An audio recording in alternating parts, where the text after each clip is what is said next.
What is going on, RFL fans? Coach Kris Dunn here of the Sacramento Miners, back at it again for another episode of Miners Live. Yes, you heard that correct. Miners Live. Simple, to the point, just two little words. Miners Live. It's a live show. Let's go. Episode, what is this now? 4 we got? Plenty to talk about, rolling through the PAAR Index. So far, we've gone through the left tackles, the left guards, the right tackles, the right guards. I haven't thrown out the top 10 centers yet. I'm going to take a little bit of a break from the offensive line.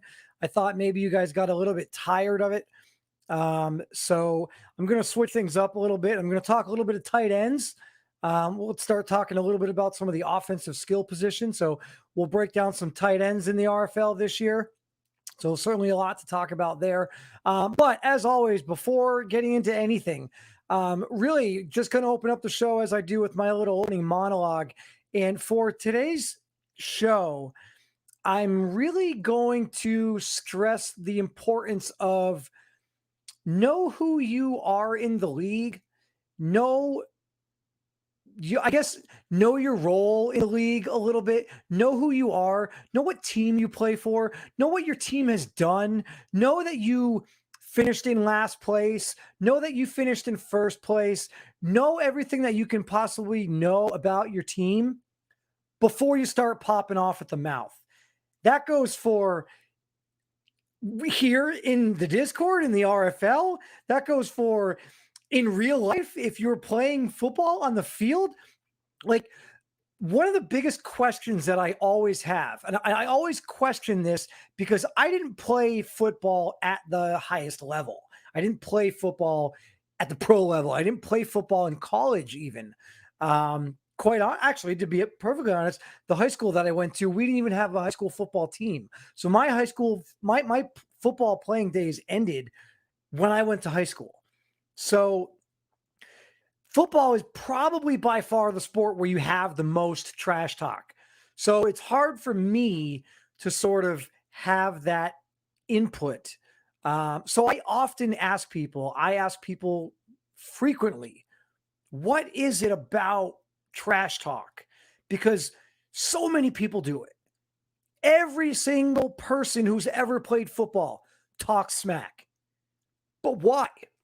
Do you do it just to get under the skin of your opponent because you want to get a mental competitive advantage?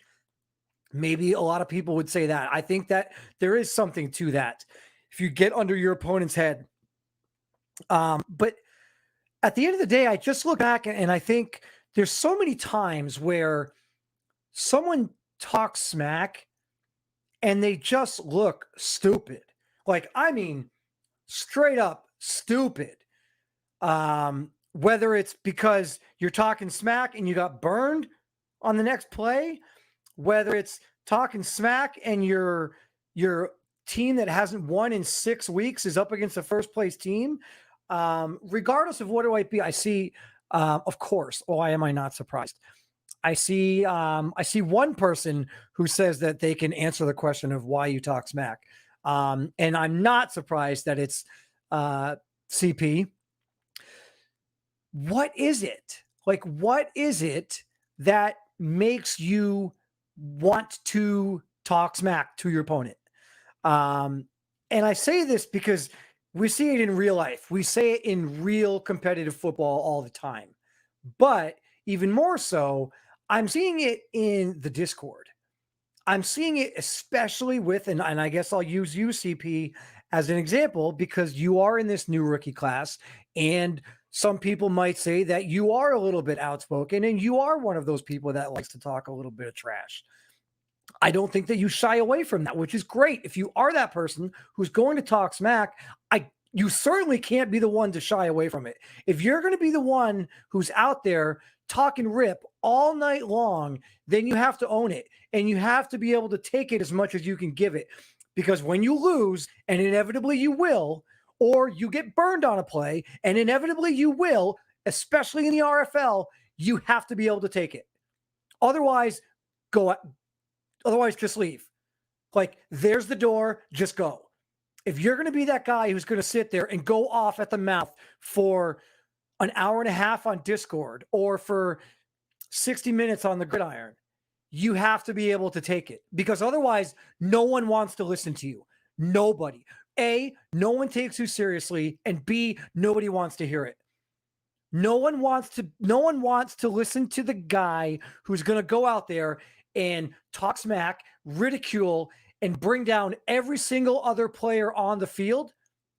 But when they get burned and give up 160 and 2 touchdowns, sorry, I'm just using cornerback as a position here, suddenly they are the groundhog that saw shadow and ran back in his hole, right?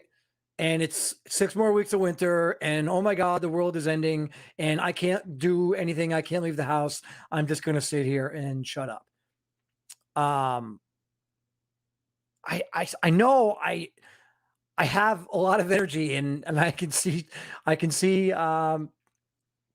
Coach Woods in the chat. Like, yes, this is something that drives me crazy, because we see it all the time. And so now I'm going to circle back to why it really bothers me with the Discord, with the RFL, right? This is about the RFL. So I see guys talking smack, and I don't hate it. I don't mind trash talk. Perfect example. I'll just use coaches, right? Because I don't, the College Series 2 guys can say all they want. They haven't played it down in the RFL yet. So just from a coach standpoint, we talk trash, right? In my division, Frankie and I have a bit of rivalry, and we love it. Frankie and I guess I'm going to speak for Frankie here. I don't really want to, but I'm pretty sure that he would agree. We both love the fact that we have this little bit of a rivalry in the ARC South. And I love it even more so because the year before I joined the RFL, Coach Frankie won the division. I joined the RFL, and my goal was to just beat him. He was the only other user coach in the division. I just wanted to beat the other user coach in the division. And it was a dogfight the entire season. We went absolutely down to the wire. As a matter of fact, I think it was week 14. We had a head-to-head game against each other. And the winner of that game, had I won that game, I think I locked the division because I had 2 remaining NFL games that are automatic wins. For those of you that aren't familiar with the league and how the schedule works, there are 4 games where you play against the opposing conference every year, because we have 2 files for the ARC and the NRC. You automatically get 4 wins every year. So I believe 2 of my final 4 games were automatic wins, or at least one of them was an automatic win. And I had a game against Frankie and the Dreadnoughts, and it was basically winner takes the division. And I was fortunate enough to win that game. But Frankie and I go back and forth throughout the entire season. Up until the trade deadline, Frankie and I went back and forth. And at the end of the day, you know what my final response to him was? I'm not trading with you. I don't want to trade any of my players to you, because I cannot stomach the idea of trading you DeAndre Russell, who I did trade. I couldn't stomach the idea of trading DeAndre Russell to the San Antonio Dreadnoughts and then watching Chumlee throw a pick 6 that would have won the game, but instead DeAndre Russell runs it all the way back for a touchdown and the Dreadnoughts win the division and I go home. I couldn't live with myself had I done that. And so maybe that'll change. Maybe over time, maybe there'll be some small move that can be made. I'm sure Frankie and I could sit down, and if we really wanted to, right? I mean, come on. One of these days I'll get Frankie on the show, and we'll even do a trade live on the air.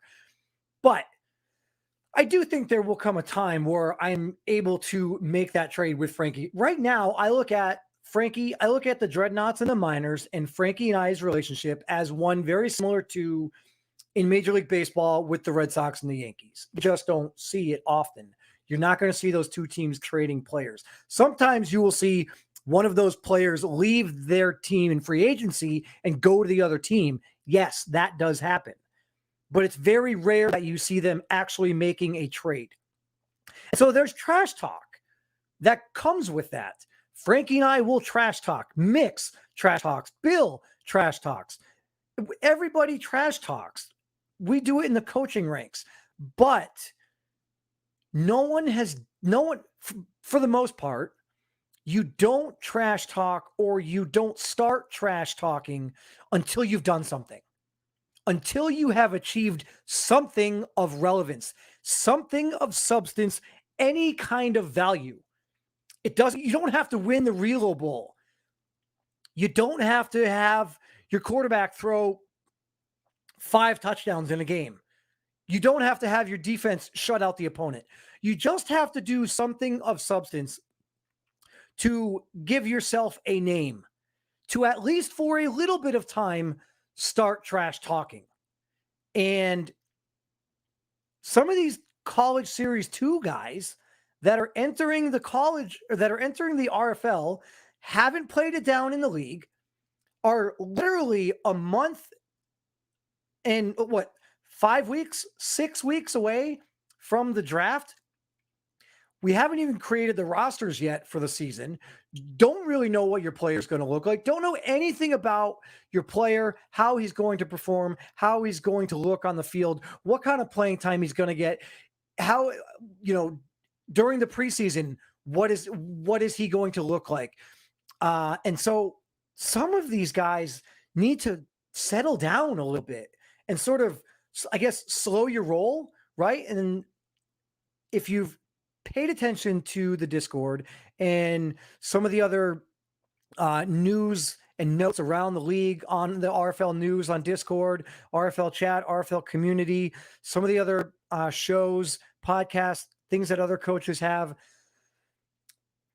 there's a certain player, and I'm not going to call out names, but those of you that know who the player is, had things to say that I just think are a little bit outlandish, a little bit ridiculous, a little bit know your role and just sit down for a minute.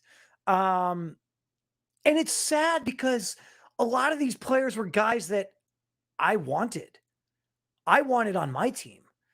I see some of these guys that talk a lot of trash and I'm like, man, I really like that guy, but I don't want to run the risk of A. I don't want to see B happen. I can't stand the thought of C, whatever it might be, getting suspended because he's doing stupid stuff in the Discord or just being a nuisance because now we've got a lot of guys in the locker room. Last year, I didn't have anybody in the Miners locker room. Now I've got about 6 guys in the locker room. If one of those guys is a cancer in the locker room, I don't care what his overall is. It's going to be a lot easier for me to get rid of that guy. I don't want to deal with it. And again, I'm not going to throw out names, but when you throw out projections that are a little bit ridiculous. Okay, last week I was very excited to hear TJ Metcalf say his goal for himself was 8.5 sacks. Okay, 8.5 sacks is an aggressive goal. It's not unrealistic for a defensive end as a rookie to have 8.5 sacks. I do, however, think that it's a little bit unrealistic for a rookie running back to come into the ARC and have 1,500 yards, whether that's rushing or all purpose. I just think that's a little bit ridiculous when you look at the construct of your team. If you look at your team and your team itself, and you then say but your goal, which I get it, it's a goal and it's one thing to be excited and ambitious, but your goal is to have 1,500 all-purpose yards. That is strong. And I mean really, really strong. Okay? When you talk about 1,500 all-purpose yards, let's just look at the ARC alone. 1,500 all-purpose yards. Damani Manuel, Trey Worsley, David Jones, Langford Cloud, Dre Shivers, and Corey Leonidas. Those are the only guys that had 1,500 all-purpose yards. There's one name in particular who's not on that list of players who had 1,500 all-purpose yards, and he goes by the name of Kingston Kenny. And Kingston Kenny is on the field before you. So if you're going to get 1,500 yards all-purpose, you're going to do better than Kingston Kenny, who is the starting running back on your team. And I know I said I wasn't going to throw out names, but I guess now at this point, you already know who I'm talking about. So I've got guys on my team that are rookies. I've got guys on my team that have high expectations for themselves, right? I've got a rookie tight end in Anthony Fry who is coming to a team where the tight end on the team finished third in the RFL in touchdowns. It could have been very easy for Anthony Fry to sit there and sulk and get upset and wonder what Jimmy Bean was a rookie and he had 8 touchdowns last year and he had 60 plus catches and over 600 yards receiving. Like, what? I don't want to go there. I'm not going to play with him. It could have been very easy for Anthony Fry to do that, but he didn't. We sat down and we talked.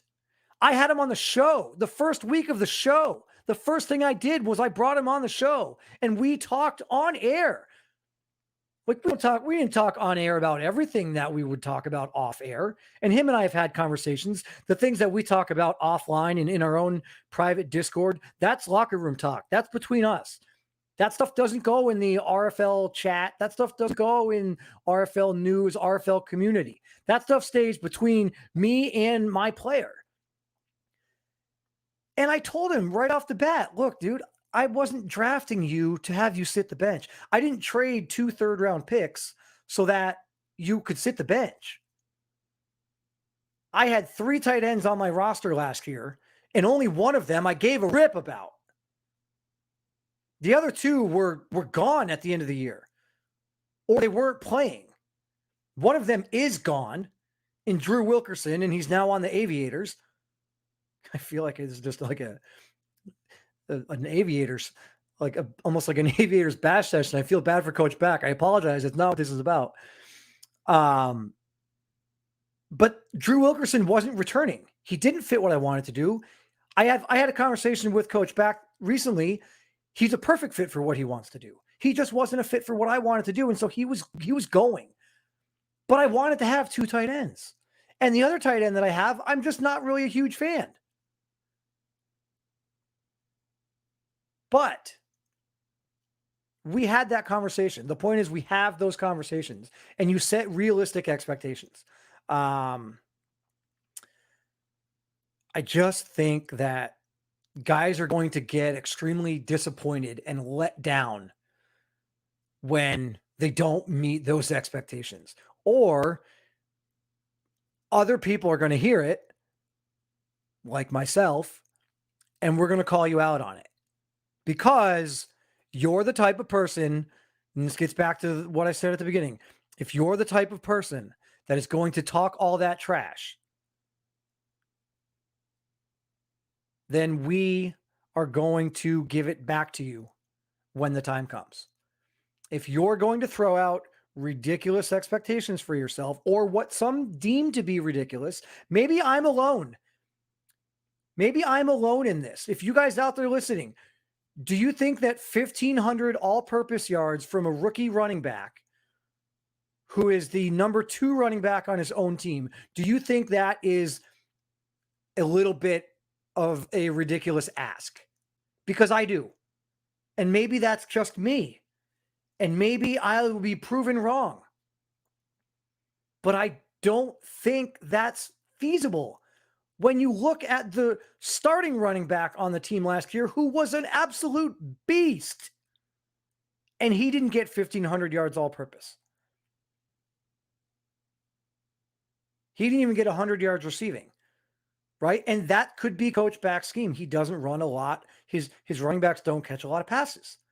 But before you pop off at the mouth, know that running backs don't catch a lot of passes before saying you're going to get 800 yards receiving and 700 yards rushing.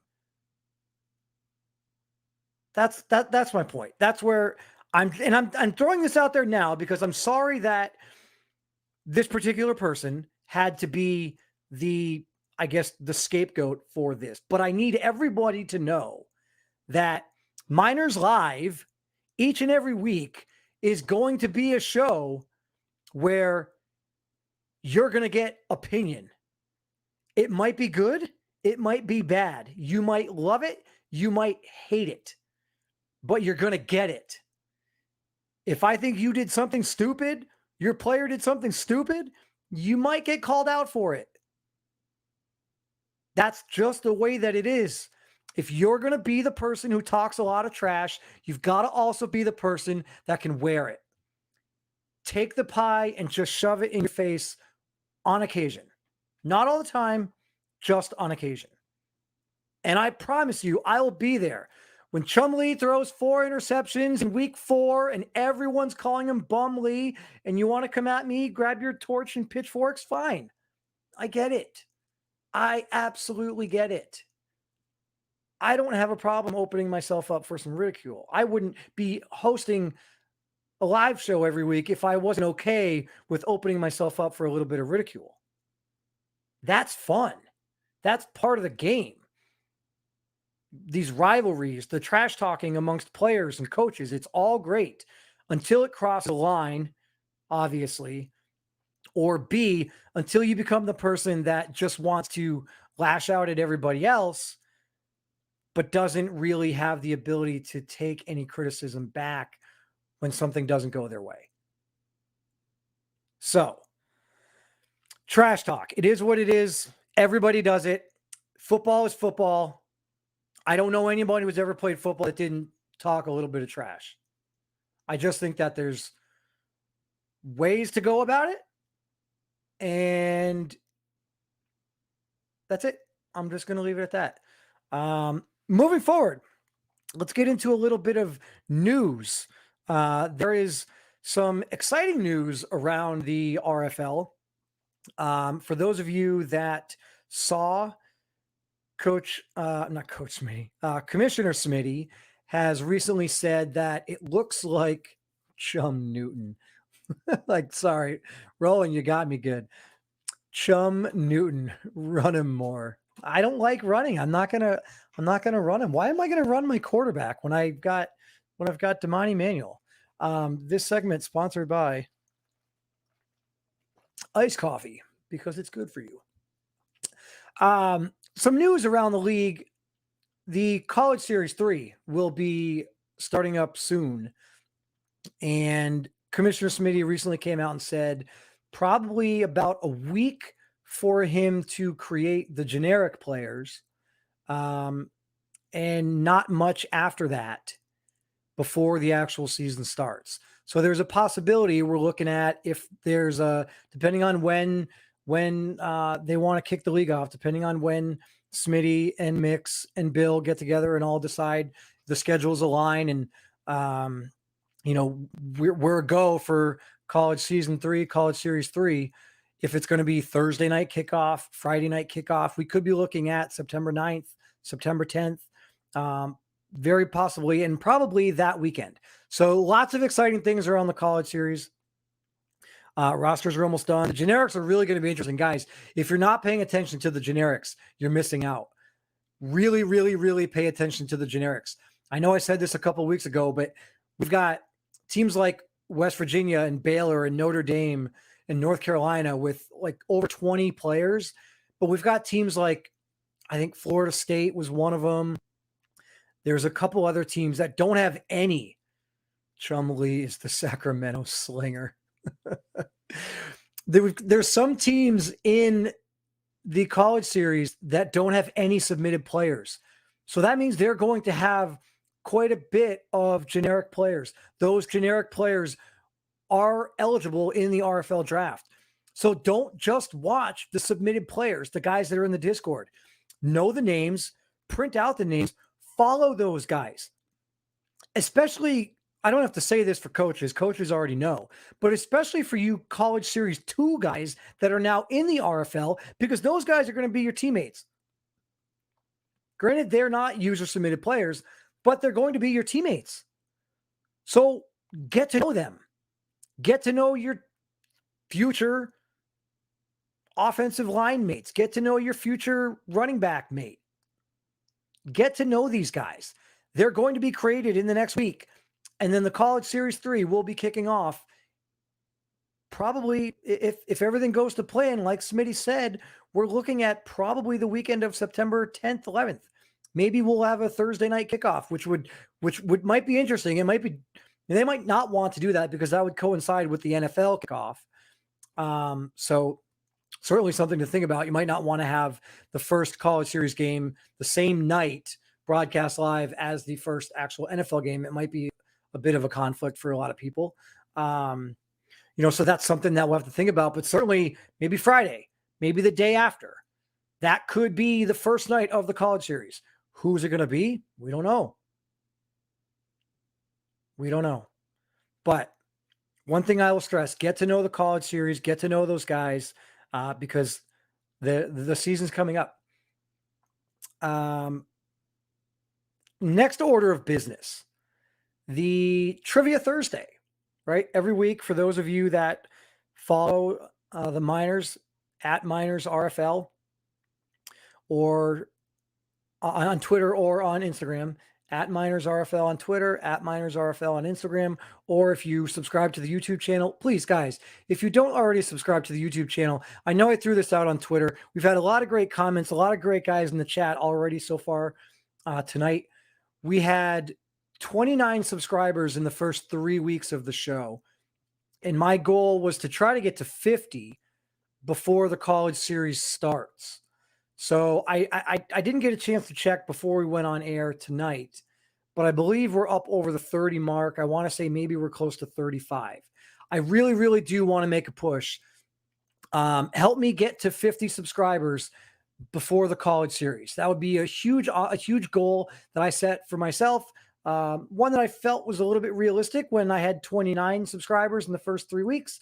I figured, yeah, I can probably get another 21 in the next 2 weeks. Let's give it a go. Would love your help and support in that. Appreciate all the help and support from the RFL community, everyone involved with the show, everyone who's a fan of the Sacramento Miners, or even just a fan of the RFL. I see guys in here that are in the RFL Discord all day, every day, and are still in here chatting up a storm, getting their questions read on air by me, having input in the show. And that just shows the commitment level of some of the guys in the league. And for that, we applaud you. For that, I appreciate you and all of the time and commitment and effort that it takes to do so and to be a part of the RFL community. Trivia Thursday. So every Thursday, for those of you that do follow the Miners social media accounts, every Thursday I pull up a trivia question, sort of keep everyone engaged and entertained through the week. And this week, the trivia question that I proposed had to do with Jason DePape. Jason DePape was a cornerback for the London Black Knights that was acquired at the trade deadline. I traded away DeAndre Russell, the aforementioned earlier on the show. I traded away DeAndre Russell for Jason DePape and also Thomas Brown, who I talked about quite a bit last week on the show when the Trivia Thursday question was about Thomas Brown. So 2 weeks in a row, we've got newly acquired players, both acquired in the trade with the London Black Knights. And so the trivia question on Thursday was, Jason DePape played in 5 games for the Miners last year after being acquired at the deadline. How many interceptions did he record? How many interceptions did he record? Let's see if somebody in the chat can get it. How many interceptions did Jason DePape have? Was it 3, 4, 5, or 6? How many interceptions did Jason DePape have as a member of the Sacramento Miners? Look at this. Look at your boy. Look at your boy.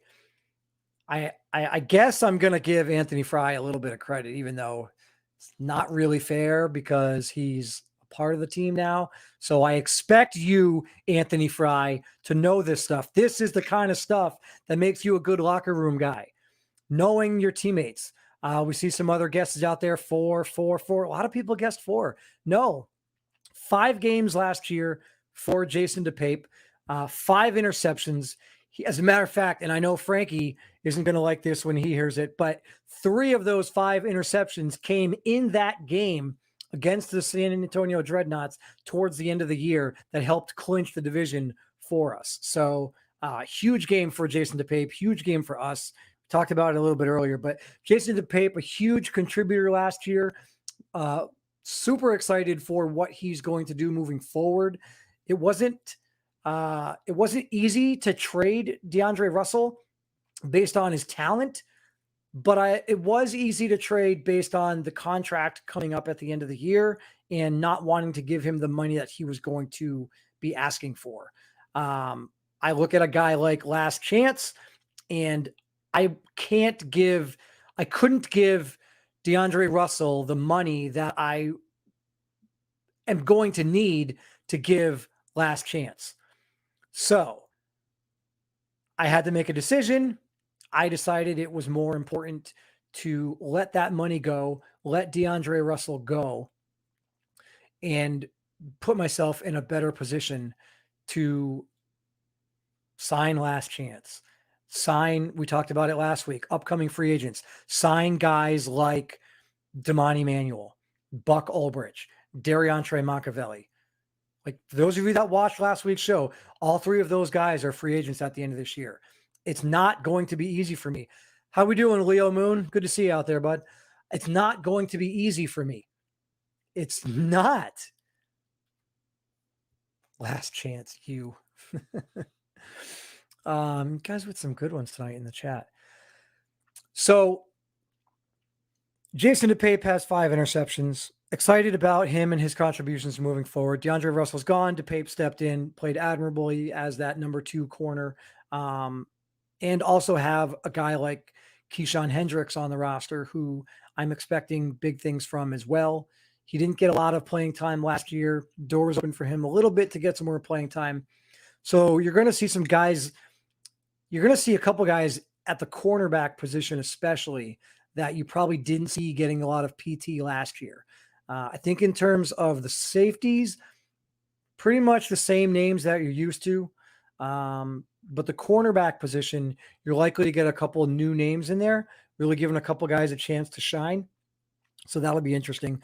And talking about getting a chance to shine, there's a lot of talented tight ends in the ARC. So I had a chance to, while doing the PAAR Index, right? Because that's what we're getting into a little bit here, the PAAR Index. And this week I did the PAAR Index based on tight ends. But I also took some time to look at the tight end position and realize that 6 rookie tight ends were drafted in the ARC alone. Of those 6 rookie tight ends, some really big name tight ends. Like, yes, you're going to hear me talk about Anthony Fry. Yes, he made RFL history by becoming the first player ever acquired in a trade in the middle of the draft while the draft was happening. But that he's not the only one. You've got names like Anthony Fry was a 2nd-round pick. We've got Lucas Butler, who went to the Bisons, who was originally the catalyst for the trade happening in the first place, because the Bisons drafted Lucas Butler when they already had Anthony Fry. Lucas Butler was a 3rd-round pick. Tyler Dietrich was a 3rd-round pick. Chandler Godspeed was a 2nd-round pick, and Brady Barrowman was a 1st-round pick, and even Skeggy Thrash. For those of you that watched Skeggy Thrash in college, he had some really good games. He made some plays where you're like, wow, this guy could be really good. He fell to the 6th round. And I could sit here and tell you that he might be the biggest tight end bargain among all the tight ends. He might end up being the biggest steal. Going in the 6th round? I mean, you might be looking at guys like Skeggy Thrash and Chandler Godspeed and say and not be able to tell much difference in terms of production on the field. Chandler Godspeed went in the second round. Skaggy Thrash went in the sixth. You ask me, and if you ask Rohan the producer, he will tell you that is some good value. And for those of you wondering, Rohan the producer is here. He's alive and well. He's here tonight, and we will have him on for 4 Down Territory. I did get a little privy as to a couple things that he might throw at me, so we'll see. 4 Down Territory, for those of you that aren't familiar, 4 Down Territory towards the end of the show, 4 quick hit topics that Rohan the producer comes on and just hits me. Question. Boom, boom, boom. What are your thoughts? What do you do? Who is this? Why that? And we kind of end the show in a little bit of spitfire, rapid, what we like to call 4 Down Territory. But some really good tight ends in the rookie class. And in the ARC in general, there's a lot of really good tight ends. So I did the PAAR Index. For those of you that aren't familiar with the PAAR Index at all, position adjusted attribute rating. Basically what it is I take every single position and I take the attributes that are most important for that position and I give them different weights. So for example, tight end, your run blocking might be worth 15% out of 100 scale, right? Your pass blocking might be worth 9%. And only the attributes that I feel like are important for the tight end position are weighed and counted towards the PAAR Index. So I'm not going to go over all of them. I don't have the official graphic yet, but I'll have that later on. If not later tonight, certainly later on this week. But I did want to give you guys the top 10 tight ends according to the PAAR Index. So without any further ado, coming in at number 10 on the PAAR Index, Sedrick Marts from the Brooklyn Bulls, coming in at a 78.49. 78.49. One thing you will notice about the PAAR Index for the tight end position, the overall grades are a little bit lower than they were for the offensive line position. And the biggest reason for that, I believe, is that there were more attributes weighted for the tight ends than there were for the offensive line. I believe the offensive line only had 8 attributes that were weighted, and the tight ends have 10. So naturally, the disbursement of grade is going to be more spread out amongst 10 attributes. And so any one attribute might not weigh as heavily and thus might not carry you to a really high overall PAAR grade. So I've got a couple here. Give me a second. I've got a couple guys on here. Sedrick Marts comes in at number 10, 78.49. Coming in at number 9 on the PAAR Index for tight ends, Hudson Johnston of the Toronto Huskies. This is a name that many of you don't know. The Toronto Huskies do not currently have a coach. This is not a user-submitted player that I can tell.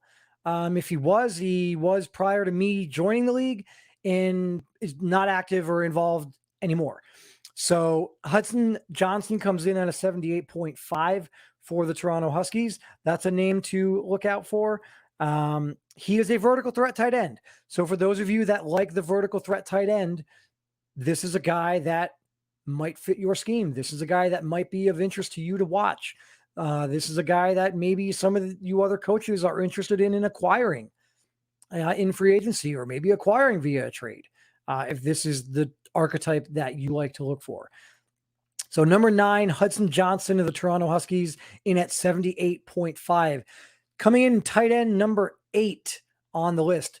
This one is a little bit interesting because I had conversations this week with several ARC coaches. Several. And many of you are in the chat tonight. I had conversations with many ARC coaches, and I basically asked off the record, who are your top 3 tight ends in the ARC? Off the record. I'm not saying who any of these coaches are, but most of them, if not all of them, had Nacho, Cheeze as one of the top 3 tight ends in the ARC. And it's hard to argue. It's really hard to argue. I was shocked when the numbers came through and I calculated the formula to see Nacho Cheeze in at number 8. I couldn't, and it was funny because I had these conversations prior to actually doing the calculation. So I had these conversations in my head. I had an idea as to who I thought some of them were going to be. I did not anticipate Nacho Cheeze falling to number 8. Nacho Cheeze is a vertical threat, superstar, X factor. He's young. He's 26 years old, 6'6", 231 pounds. Like, you could make an argument that Nacho Cheeze is the best tight end in the ARC, but on the PAAR Index, he falls to number 8. So again, controversy, who knows? Coming in at tight end number 7, Sean McClure of the San Diego Red Dragons, 79.78. So guys, you'll notice, one thing that you'll notice here, tight end 10 and tight end 7 are all separated by 1 point, right? We're talking 79.78 to 78.49. We're talking a point and a quarter separating tight end 7 to tight end 10. So there's a lot of room. There's a lot of room for this to fluctuate. Most importantly, and I guess I'll wait and I'll get into this as we get a little bit closer to the end. Sean McClure comes in at tight end number 7. Coming in at number 6, tight end number 6 on the PAAR Index, Jameil Darby of the Chicago Cougars at a 79.85. So again, still nobody cracks the 80 mark. No one has cracked the 80 mark on the PAAR Index. Jameil Darby comes in at 79.85. Coming in at number 5 on the PAAR Index, we have one of my rivals for the San Antonio Dreadnoughts. Coming in at tight end number 5, we have Omari Fort of the San Antonio Dreadnoughts at 80.46. So finally, Omari Fort cracks the 80 club. The top 10 tight ends on the PAAR Index will be above that 80 mark. Omari Fort is the first one to do so. In the ARC South, someone that I have to go against twice a year, Omari Fort in at 80.46.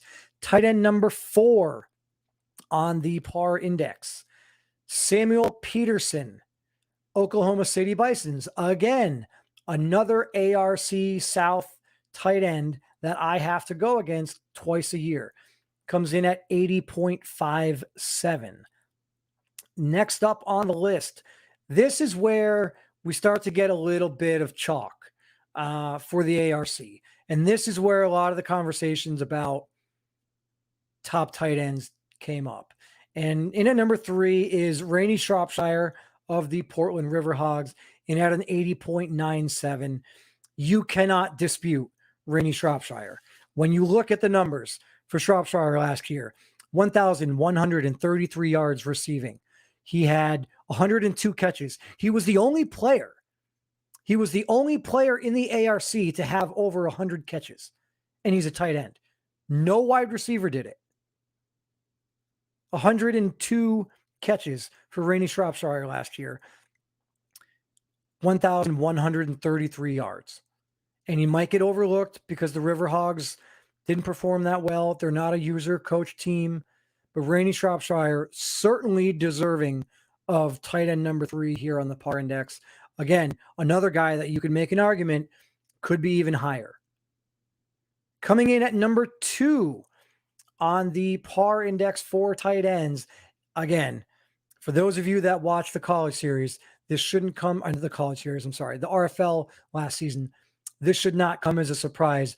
Mike Strongley was a beast. 82.77 on the PAAR Index. And this is where you see the jump.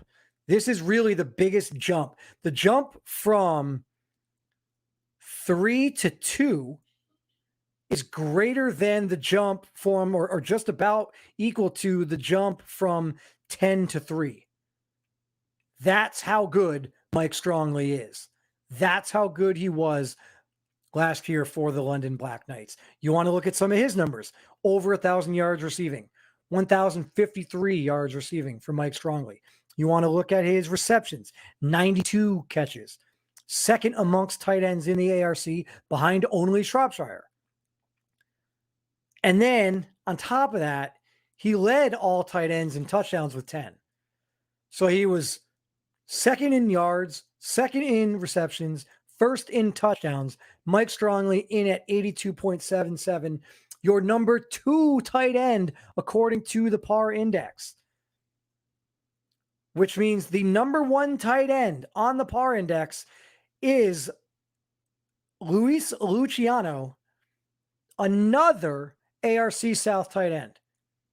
83.57 overall on the PAAR Index. One thing that I will say about this, the overall grade heavily impacted his PAAR Index score. Luciano's overall in the game is 99. I don't look at Luciano as a 99 tight end. And what's interesting is in conversations that I had with several other coaches in the ARC, no one really mentioned him as a top 3 guy. Yes, his overall is a 99, but for whatever reason, he doesn't jump out at the screen. He doesn't pop. He doesn't wow you like some of these other guys. When I watch Mike Strongley play, he plays. I played against Luciano twice. I think one game I remember him going off for like 9 catches, maybe he had over 100 yards. But again, the 99 overall significantly helped his PAAR Index score, coming in at 83.56. So again, any questions on other tight ends? Where did your favorite tight end go? I had conversations with Anthony Fry about his PAAR Index score. The rookie tight end class we talked about. We talked about the tight ends. Coach back out there, I feel, is a little bit upset. He walked into the show, and if he hasn't had a chance to go through and catch the opening monologue, I'm sure he's going to after I just said that. And now he doesn't get his tight end in the top 10 on the PAAR Index. So Coach Back is not happy right now. And what I will say to you, Coach Back, is where did Drew Wilkerson came in at a 75.35 on the PAAR Index, just slightly ahead of Keith Porter, who was a 74.73 on the PAAR Index. So those are your 2 tight ends. As I know you were curious. And if anyone else out there is curious as to what your tight ends did on the PAAR Index, by all means, reach out. I'll kind of go over the attributes that were weighted, which ones were weighted a little bit heavier than others. I'm not going to tell you the exact percentages that I used, because I think for everyone it might be a little bit different, depending on certainly the scheme that you like to run. I will say that I put a little bit more weight into guys that can produce offensively. So things like impact blocking, certainly pass blocking. Pass blocking is not nearly as important to me as catching traffic or speed even.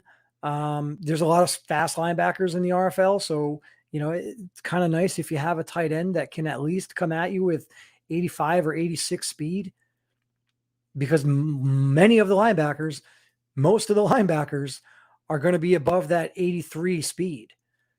Certainly most of the good ones, the really good ones, are going to be above that 83 mark for speed. So again, lots of great tight ends in the ARC, lots of great tight ends throughout the entire RFL. If you want to look at some rookies, look at some rookies. A couple names I know, obviously it's easy for me to mention Anthony Fry and his situation. But also if you're looking at rookie tight ends, I think another name to look at throughout the season to possibly end up being the best among the rookie class in the entire RFL. And he didn't get drafted as highly as some of these other guys, but Tyler Dietrich. Tyler Dietrich is going to start immediately for the Orlando Sentinels. He's going to walk right in to every down role with the Sentinels. And so if they so choose to carve up a role for him on the offense, Dietrich could really be he could really be an impactful rookie in the RFL next season. Now it's difficult for tight ends to, get any of the superlatives. You're probably not going to see offensive rookie of the year tight end. This is not going to happen. Look, Jimmy Bean was a rookie last year for me, and he was fantastic. I think he finished third. I think Jimmy Bean finished third for offensive rookie of the year behind who won it? Marquise Washington, and I forget who may have been second. I want to say maybe there was a receiver in there that was second. But Jimmy Bean was third, I believe, for offensive rookie of the year. Pay attention to these guys. Pay attention to these guys. If you have any questions on anyone, feel free to give me a shout. Got to give Barman some credit. He's going to start day one. Brady Barman, you're right. Brady Barman is another one. Brady Barman will start day one. I don't know what the Salt Lake City Pioneers are going to look like. That's my biggest issue, I think, with Brady Barman. I like the fact that he's going to roll in day one and be a starter. He was the first tight end taken in the draft. So obviously he's looked at as a impactful tight end, but it remains to be seen. It's not a user coached team at the moment. So what does that do? Does that hurt him? Could it possibly help him? Maybe. I don't know.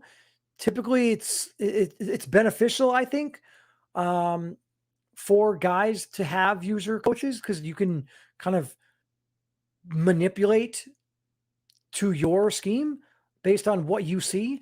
And it's a little bit easier for us to do it one-on-one with our team than it is for Smitty, for example. If he's overseeing 10 or 12 teams, it's difficult for him. He can't do that. He can't put in as much dedication to that one team's weekly scheme and that one team's week-to-week adjustments like I can for the Miners, or Coach Back can for the Aviators, or Frankie can for the Dreadnoughts, right? Like, we have a little bit more of an advantage in being able to scheme on a week-to-week basis. So I do think it's a little bit beneficial if you are a user-submitted player, or if you are a player on a user-coached team, I guess is the better way of putting it.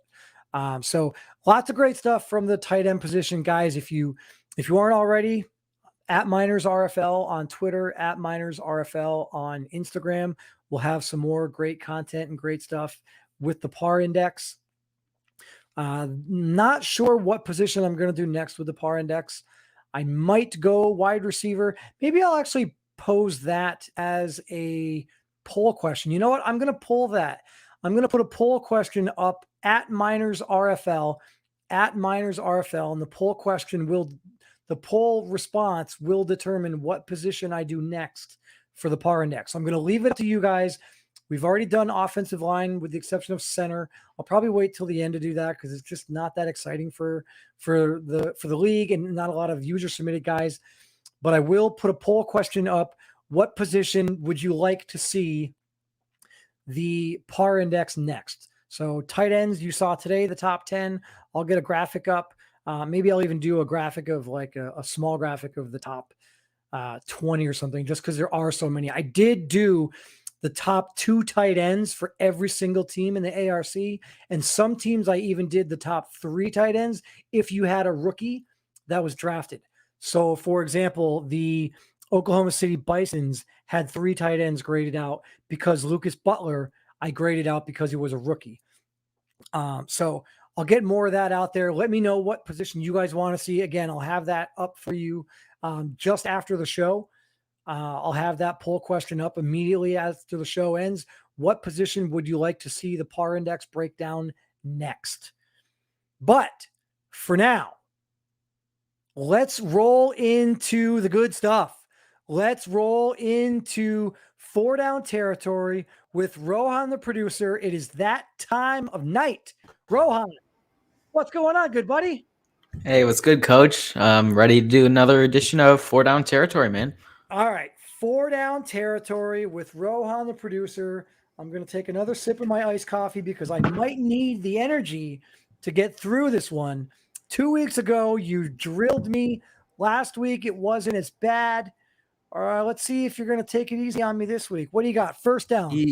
My opinion, I've got you a little bit easier this week, but you never know. So first off, big shout out to Anthony Fry. He mentioned he messaged me earlier in the week, and just with, he's very appreciative of the whole 4-down territory thing. And I appreciate him a lot. Shout out to you, Anthony Fry. I know you're watching right now.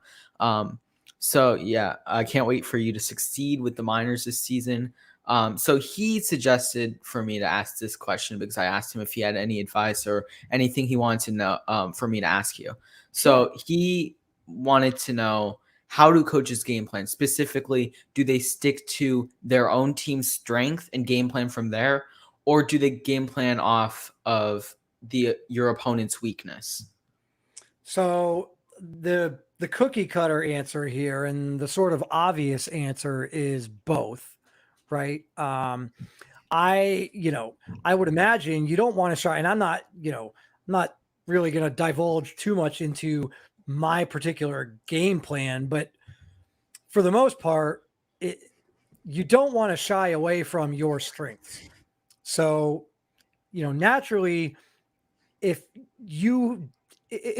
I feel like our team has certain strengths, I'm going to want to showcase those strengths. It just doesn't make sense for any coach to not do that, right? I mean, if you have a weakness on your team, or there's one position or something in particular that you feel is a weakness on your team, it doesn't make sense to showcase that and go out of your way to game plan for that. And then on game day, try to utilize that, especially if it happens to be a strength of your opponent on the flip side. Now, I don't know. I guess if you were to ask me to split percent, what percent do you spend focusing on your strengths versus your opponent's weaknesses?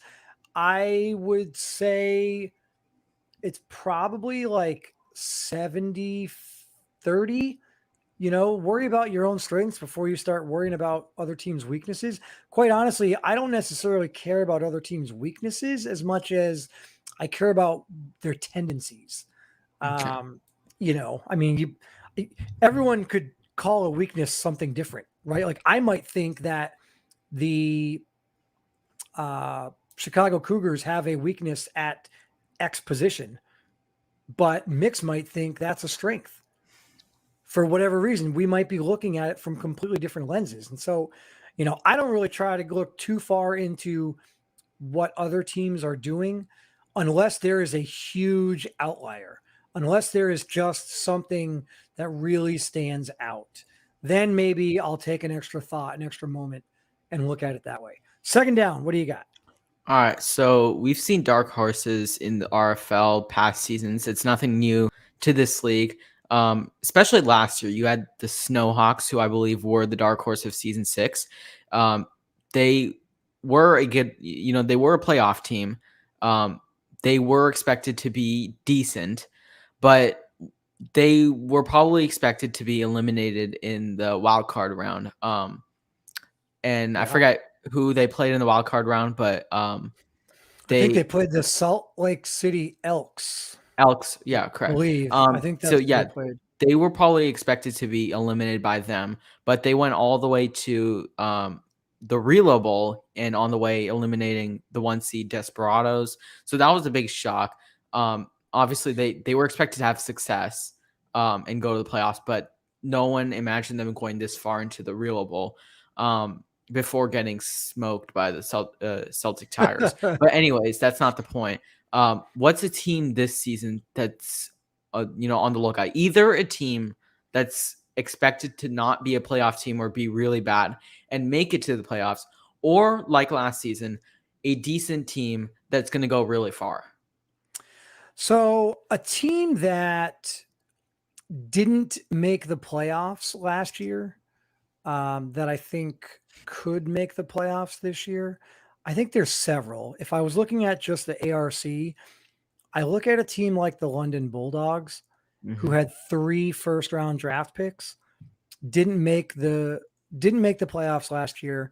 They had 3 first-round draft picks this year, but also they had the number 1 overall pick last year in Drew Brewer, and Drew Brewer didn't perform all that great. I think if you were to ask him, he would say he underperformed. For those of you that watch, I don't think he recorded a sack until week 15 or 16 or maybe even week 17. So he struggled a little bit. But I think the addition of Jermaine Taylor, right? I mean, basically the London Bulldogs just took the best defensive linemen in back-to-back draft classes. One at defensive end in Drew Brewer and the other at defensive tackle in Jermaine Taylor. So I think that's a team that they finished 7-9 last year. They're going to have to make quite a bit of a jump in terms of making the playoffs for the RFL. You've really got to get above that 11. You've got to get to that 11 mark. I'm trying to think. I don't think there's any teams that got in with 10. Or did the Red Dragons get in? No, they didn't get in. So every team that got into the playoffs last year had 11 wins. No, didn't we? No, the Red Dragons didn't get in. Never mind. I'm thinking of the Black Knights. Yeah, the Black Knights. And then you even look at a team like the Oklahoma City Lancers. They finished 11-5, and they didn't even get in. So if you want to talk about a team that has potential to get in, that didn't get in, well, the Lancers were 11-5 last year. So they go 11-5 again, and there's a good chance that they're in. Do I expect the Austin Desperados to go 13-3? Maybe not. That's a little aggressive. 13-3 is what the second best record in the league last year. So I think the London Bulldogs, I also think even in that same division in the ARC East, I think that like I said, the Orlando Sentinels, I think that they've got a chance. I think they've got some veterans on that team. I think that they've got some playmakers that could make a playoff run. The Black Knights played well last year. The Celtic Tigers obviously won the Relo Bowl, but I could envision a scenario where the Celtic Tigers come back a little bit. Maybe they don't go 12-4. Maybe they drop to 11-5. Maybe a team like the Sentinels move up to 11-5, and maybe it comes down to a tiebreaker and the Orlando Sentinels get in. And then as far as a team what was the other one that made the playoffs, right? That could actually supersede just making the playoffs and make a run. I know what. I guess I'm going to say someone other than the Miners, because I do think that this team could make a run. I don't see any reason why we couldn't repeat as division champs. If not win the division, certainly get in the playoffs as a runner-up in the division. So I certainly think that we could take that next step to not just get to the playoffs, but advance in the playoffs and maybe get to the Relo Bowl.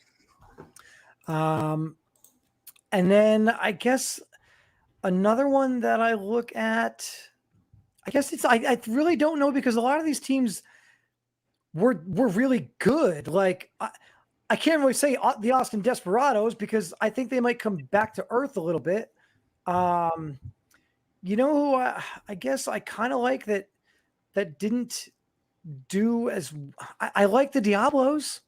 The Diablos made the playoffs last year. They were probably disappointed with where they finished and how things worked out. But in the NRC South, I like the Mexico City Diablos. I like what Coach Forbes has done there. He's gone out and he's got some guys. He's identified some players that he wanted, and he went out and got them. So shout out to Coach Forbes for doing that. And sometimes that's what you got to do. You want to give up a couple first-round draft picks in the future to go ahead and get that stud that's going to help you get over the hump. I think that's exactly what he did. And I think if you were to ask him, that's exactly what his thought process was. And so, yeah, I could envision a scenario where the Diablos are the team to beat next year in the NRC. You could say the team to beat in the NRC was the Portland Snowhawks because they won the NRC, but I don't think that's the truth. Yeah. Third down, what do we got? Well, yeah, just before third down, I want to say I think the Bulldogs are that team that will probably make the playoffs, considering they got they had a good draft. It was weird. They even took a kicker in the first round to address one of their weaknesses. And they also went in free agency and got Jay Morris from the Bisons. Yep. So that was a good pickup, but I guess we'll move on to third down now. So the Miners drafted 2 wide receivers in this past year's draft. Jake Newhall and who you've not mentioned a ton on this show. I don't think you even have. And Pavel Frederick, who you had a couple weeks back. So this team is, is stacked on the wide receiver core. So will these guys even get any playing time considering such a stacked core with Buck Ulbridge, D-Mac? What do you think? Yeah, there's certainly playing time for Pavel Frederick to be had. Last year, Victor Middleton got quite a bit of playing time as the number 3 wide receiver option on this team. And in spurts and in certain moments, in certain games, Victor Middleton bailed us out. There were several games where Chum Lee found Victor Middleton for 45 yards down the sideline, 55 yards in the middle of the field. Victor Middleton, by all accounts, played really well for me last year. And if it wasn't for the fact that there was a lot of really good wide receivers in the draft class, I wanted to get one that I thought might be a better fit and I was going to be able to develop more, that might be a little bit more active in the community and be easier to develop because of that. That's really the only reason why I decided to part ways with Victor Middleton, was because I wanted a wide receiver that was user controlled, that, we could actually have in the locker room. And so I was able to do so. I was going to take a wide receiver in the first 3 rounds. I think I had 5 picks in the first 3 rounds, and I was guaranteed to take a wide receiver no matter what. So the fact that I got Pavo where I did at the end of the second, I was thrilled. Now, Jake Newhall, on the other hand, is a little bit different, because Jake Newhall he was drafted for one thing and one thing only. I scouted Jake Newhall, and he was the second fastest wide receiver at the combine. I drafted Jake Newhall because I knew his speed rating was going to be substantially higher than many other receivers. And I wanted that, not necessarily as an every down player, but I wanted that element. Whether it's putting him in on certain formations where, regular drag routes underneath, or end around, or whatever, jet screens, like anything where I can just get him the ball and let him go. But also because if anything happens to Marquise Parsons, who is our kick returner and punt returner, if anything happens to Marquise Parsons, Jake Newhall is going to slide into that role. Marquise Parsons got snubbed last year for the Pro Bowl. He was the only kicker in the RFL, not just the ARC. He was the only kicker in the RFL to run 2 kicks for touchdowns. Mm-hmm. He ran 2 kicks back last year for touchdowns and somehow didn't make the Pro Bowl. I don't understand how you can have a Pro Bowler. And what's the criteria for making the Pro Bowl if it's not kick return for touchdown? Mm-hmm. And he led the league. So how does he not get there? I digress. So Jake Newhall is a little bit different. I think Jake Newhall is going to have a really hard time catching very many passes in this offense, because even after Pavel Frederick at 3, I do like Marquise Parsons to catch a little bit more balls as the 4th wide receiver as well. So Jake Newhall is a little bit different, a little bit more of a gadget play for me probably, but definitely Pavel Frederick will get plenty of playing time. Yeah, and I know you mentioned, or you told me a couple of weeks ago when I had the question about, will Anthony Fry be getting any playing time as a starting? You told me you'd probably be running, 2 tight end sets. So that leaves room for only a couple more receivers. So you obviously got Buck and D-Mac, your primary guys. And as Fry, put in the chat, they're going to be drawing a lot of coverage. So that could slide in, Pavo. So I wouldn't see really Jake Newhall getting much playing time, but Pavo probably a little bit. Yep. But yeah, let's move on to 4th down. Last one up. So, I gotta see if there's any confidence in you. Do you think that you're going to win the Coach of the Year? You'll probably get Coach of the Year if the Miners get number 1 seed or something like that. But do you have confidence in yourself? Oh yeah.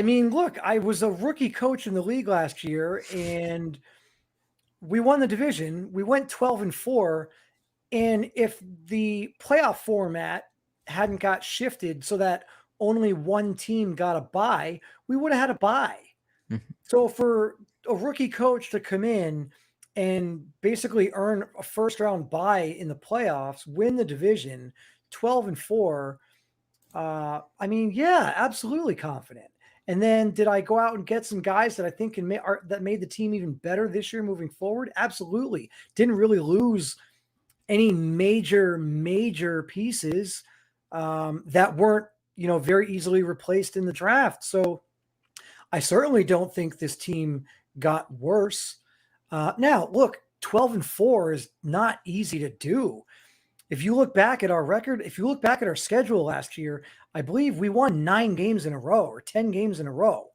We started the year, I think, 3-3, and then just went on like a 9-game winning streak. So maybe not 3-3, like 2-2. I think we started 2-2, and then went on like a 9-game winning streak, and then lost 2 of the final few remaining games. But 12-4 is difficult to do. The Austin Armadillos were 6-10 last year. I don't know what they're going to do to improve that much. Oklahoma City Bisons, maybe they get a little bit better, but they were 8-8. That's not going to be good enough. That's not even going to sniff the playoffs. So those teams are going to have to get significantly better, or San Antonio and ourselves are going to have to get significantly worse. Oh boy, here we go. So, I'm confident. I'm confident that we can win the division. I'm confident that we can make the playoffs even without winning the division. And then if nothing else, it's a crapshoot at that point. Look, I didn't think that we were going to lose in the first round. I certainly didn't think that we were going to lose up by 14 in the fourth quarter of the first round. I was mind blown. I was absolutely mind blown when the referees called pass interference on Jason DePape when he intercepted the ball in the end zone. That would have won the game. It would have won the game. The game was over. Backbreaker right there. I know. I remember that. Jason DePape intercepts the ball in the end zone. The game is over, and they call pass interference. The next play, the Black Knights score. We go to overtime, and I never saw the field. The offense never saw the field in overtime, and that was it. Season's over. It's devastating. I don't know if any team had as devastating an end to the season as we did last year. It was gut-wrenching. Yeah. That said, the league's gotten a lot better. There's a lot more talent in terms of players in the league this year. What do you think? Are you throwing me? So I assume that if you ask this question, you are throwing my hat in there for Coach of the Year? Yeah, of course. I believe in you, man. You had a heck of a draft this past draft, and so this team's only got better. I expect you guys to pick up right where you left off. I mean, in the second half of the season, not obviously the wild card round, but I feel like you guys should be the 2 seed again, like last season, if not the 1 seed. Obviously, the Aviators are going to be, back again, trying to defend their number 1 seed like last year. But you will be competing with the Aviators for the number 1 seed. And I think the team that will get the number 1 seed in either conference, one of those two coaches will get the or will get the Coach of the Year. So I think the only thing you need to do is just take this team to or as the number 1 seed, which this team has gotten better from last season. So I think it's definitely possible, and I see it happening. Yeah, I mean, look, there's a lot of great coaches in the ARC.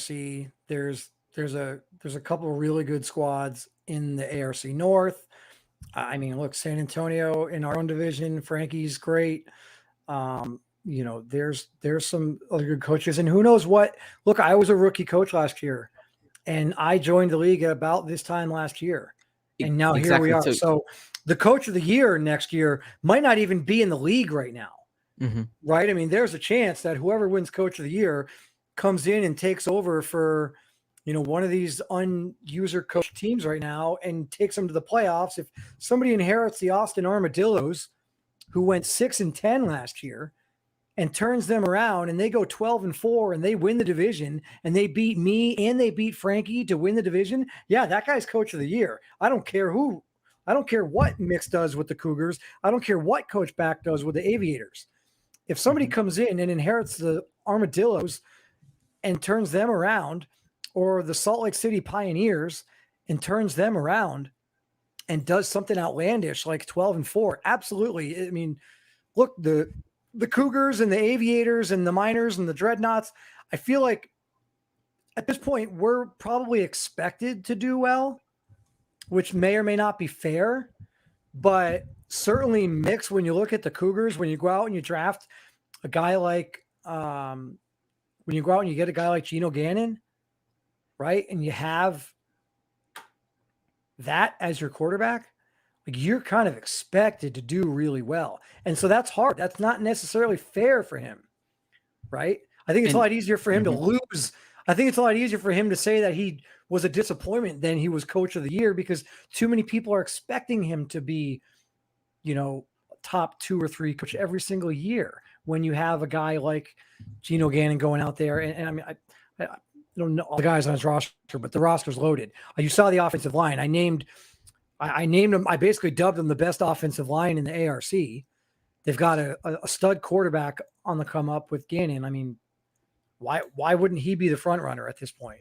And yeah, I think still you should win Coach of the Year. You brought up a good point that you were a rookie coach last year, and you brought it. You came in here and gave this team so much success. And there's not many coaches in this league that have come into their rookie year and taken this team, you know, as high of a seed that you have in the 2 seed. So I think you're gonna take your rookie experience, you're gonna build off that, and you're gonna get better at this. And I think that you're gonna take this team far in the future. Boy, you are just buttering me up. What are you looking for, a promotion? Are you going to run for office? Are you going to run for like? No, man, I'm just stating facts. I'm stating facts. What I think.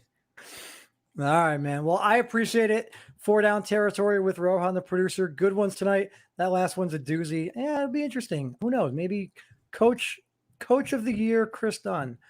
I think I would rather Relo Bowl champion Sacramento Miners. That I would much rather. But coach of the year would be pretty cool too. Rohan the Producer, thanks again, buddy. We'll talk soon. All right. That's going to pretty much put a bow on tonight's episode, guys. I know we went a little bit over what I typically like to do, but really great stuff. Glad we got to go through all the PAAR Index. 4 down territory with Rohan the Producer. Love that segment with him at the end of the show. Thanks again to everyone in the chats out there. If you're not following Miners on Twitter, @MinersRFL, @MinersRFL on Instagram. And again, please help me hit that subscription goal. 50 subscribers to the YouTube channel before the college series starts. That's probably only a week and a half away at most. So we've got about 15 to 20 more subscribers we need to get on the YouTube channel. So please, guys, help me hit that goal. And if you have any questions, thoughts, comments, concerns, feel free to hit me up in the Discord. But until next time, this is Coach Kris Dunn signing off on another episode of Miners Live. Take care, everybody. Have a good night.